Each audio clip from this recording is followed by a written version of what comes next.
It started with a sound that wasn't there.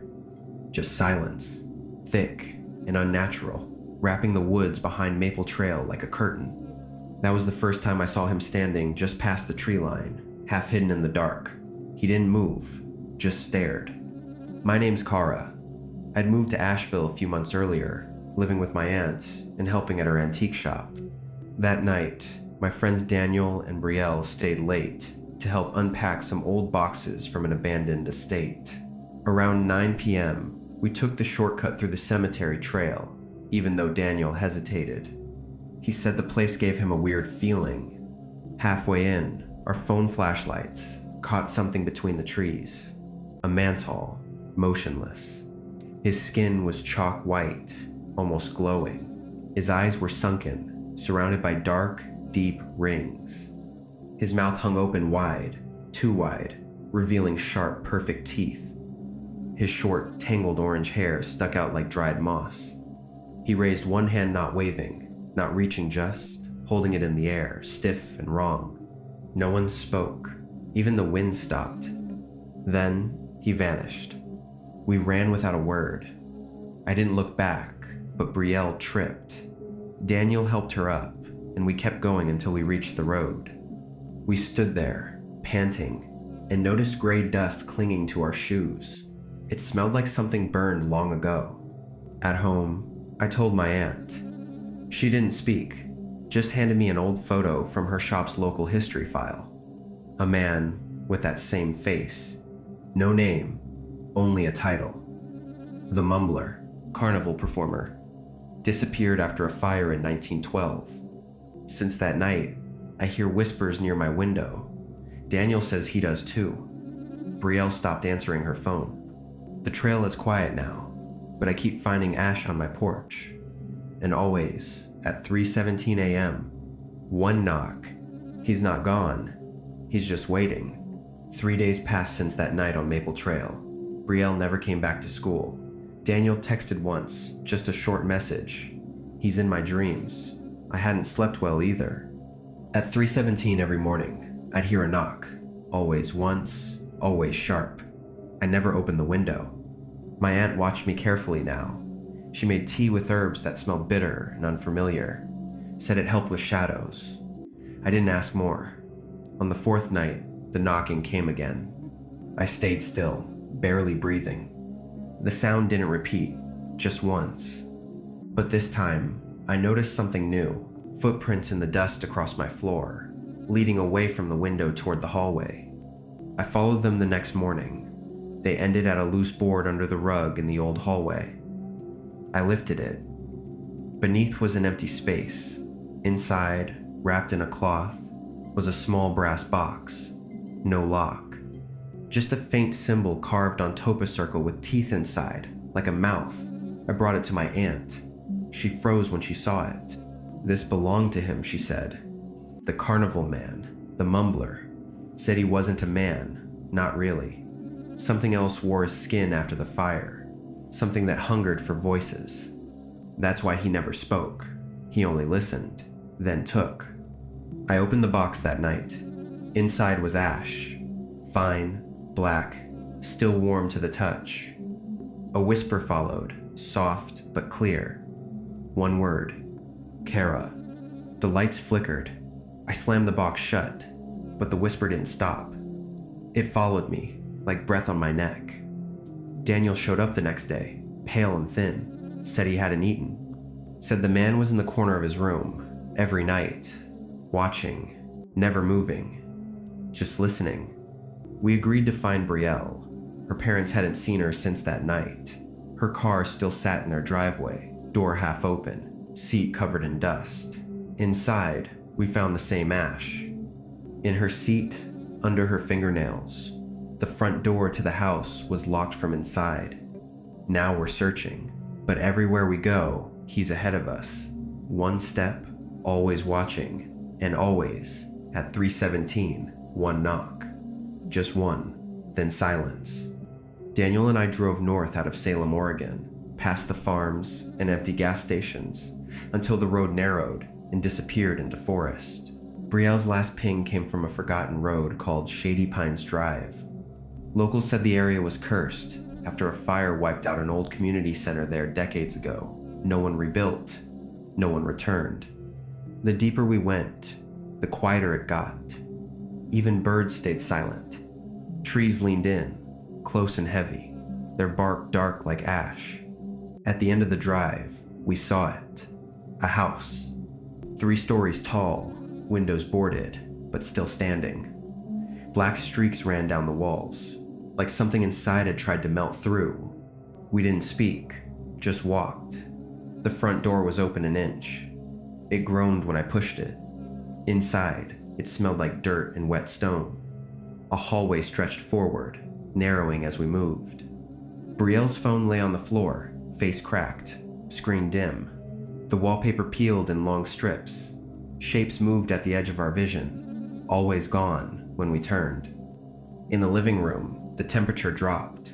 On the wall was a photo, old and faded, a carnival tent. Behind it stood the man, his face unchanged, same pale skin, same sunken eyes. That open mouth, frozen mid-scream, or maybe laughter. His hand raised, reaching toward the lens. The fire hadn't killed him, it released him. Upstairs, we found more ash, thick layers on the floor. Carved into the wall was the symbol again, a circle of teeth, the same symbol as the brass box. This wasn't a house, it was a shrine. Daniel stepped back, hand shaking. The hallway behind us had changed, longer now, new doors where there weren't any. The knock came again, one sound, sharp. This time, from inside the room with us. The closet door creaked. Daniel opened it slowly. No clothes, just a figure, crouched low. Pale skin, orange hair, that mouth. It didn't move. It watched. No breath, no blink. I reached for Daniel, but he was already gone. Just ash on the floor where he stood. My legs wouldn't work. My voice failed. The figure rose, slowly. Its hand lifted, not to grab, but to listen, to hush. And behind me, a second knock. When I woke up, I wasn't in the house anymore. The air smelled like wet earth, cold and iron sweet. I was underground. I couldn't see walls or ceiling, only darkness. But there was sound. Breathing, not mine. Slow, deep, and wrong, like wind dragging over bone. My hands were tied behind me with something that felt like dried roots, brittle and sharp. Footsteps echoed, steady and measured, then silence again. Not empty silence, but the kind that listens back. I called out. My voice was small, swallowed by the air. That's when I heard it. A scraping sound, claws on stone. Then came the whisper, not words, just the breath of something learning how to speak. A dim glow flickered to my left. Someone was there. Harper. She was still alive. Her face pale, bruised, but awake. She mouthed something I couldn't hear. Her eyes locked on something behind me. I turned. It was him, that figure. His face closer now, the orange hair tangled and damp. His eyes wider than they should be, sockets ringed and black. The same mouth, teeth too long, too many. He didn't blink, just tilted his head, listening. Then he crouched, the joints in his knees cracking as he sank lower. I didn't move, couldn't. The floor under me shifted, not stone. It pulsed, something alive, a heartbeat beneath. This wasn't just a place, it was a body, or a door. The man knelt and dragged one finger across the floor. Where he touched, light seeped upward, faint and red, like the glow from a furnace sealed long ago. He was drawing the circle.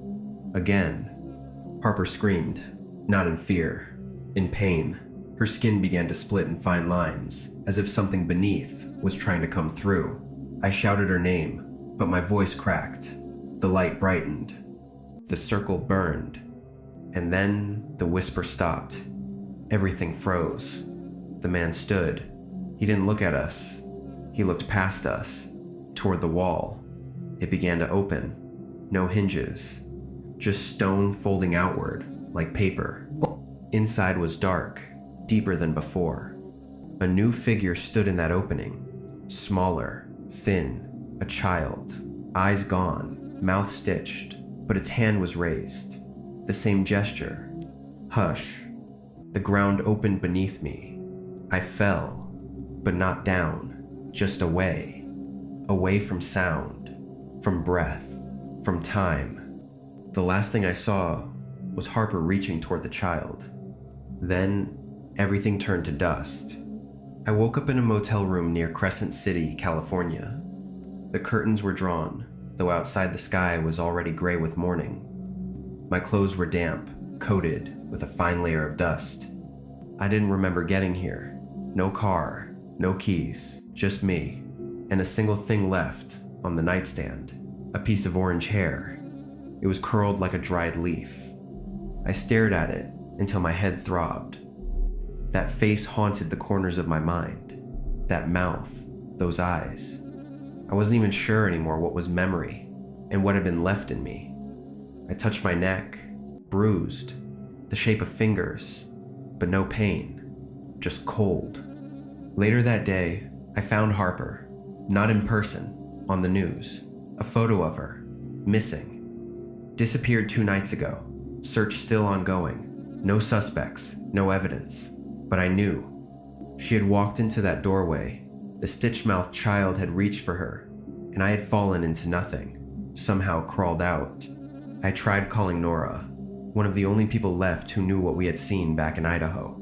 Her number was disconnected. No social media, nothing. She was gone too. I started driving north, back toward Oregon. Something pulled me that way. Not logic, not hope. Just the sense that something unfinished was unraveling faster. At a rest stop past Grants Pass, I met someone who claimed to know about the man with the circle, an old woman selling strange books by the roadside. Her eyes were milky, but she saw more than most.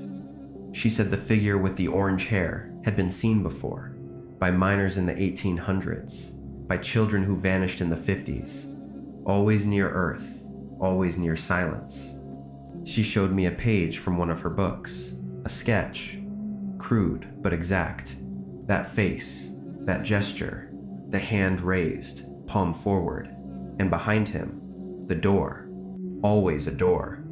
She said the doors aren't built, they're found, and once opened, they can't always be closed. As I drove away, the wind picked up. The sky turned a color I couldn't name. And for a second, just in the rearview mirror, I saw something sitting in the back seat, silent, smiling, waiting. Mira hadn't spoken since they arrived in that forgotten corner of southern Oregon. The town was called Graywood, though the sign had been rotting for years. Even the motel looked abandoned. But the clerk gave them a key without asking questions, only saying one thing as they walked away: "Don't leave your windows open." The room was colder than it should have been. The heater rattled, but never worked. Lucy pulled the blankets over her head. Thomas sat on the edge of the bed, scrolling through static on the television. Mira watched the fog roll in, thick and slow, covering everything. At 1:53 a.m., she heard the tap, faint, precise, coming from the bathroom mirror. She froze. It came again. She stepped in. The mirror was fogged, though no one had used the shower. She leaned closer. There was a handprint, too long, fingers thin, unnatural. As she reached to wipe it away, the lights flickered. Then silence. Behind her, Thomas whispered her name, but when she turned, he was still asleep. She backed into the hallway, her breath catching as she passed the window. That face again, white, with deep black circles around the eyes. His mouth stretched open like it wanted to speak or scream. One arm raised slowly and pointed at her. Outside, the motel sign buzzed once, then went dark.